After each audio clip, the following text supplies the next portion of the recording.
بسم اللہ الرحمن الرحیم۔ السلام علیکم۔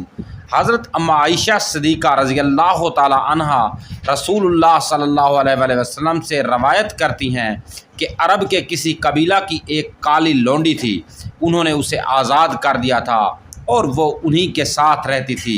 اس نے بیان کیا کہ ایک دفعہ ان کی ایک لڑکی جو دلہن تھی نہانے کو نکلی، اس کا کمر بند سرخ تسموں کا تھا، اس نے وہ کمر بند اتار کر رکھ دیا، اس کے بدن سے گر گیا۔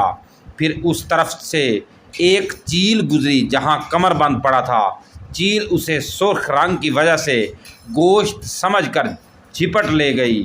بعد میں قبیلہ والوں نے اسے بہت تلاش کیا لیکن کہیں نہ ملا۔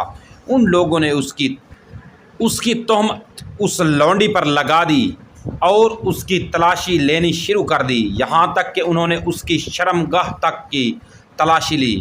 اس نے بیان کیا کہ اللہ کی قسم، میں ان کے ساتھ اسی حالت میں کھڑی تھی کہ وہی چیل آئی اور اس نے ان کا وہ کمر بند گرا دیا۔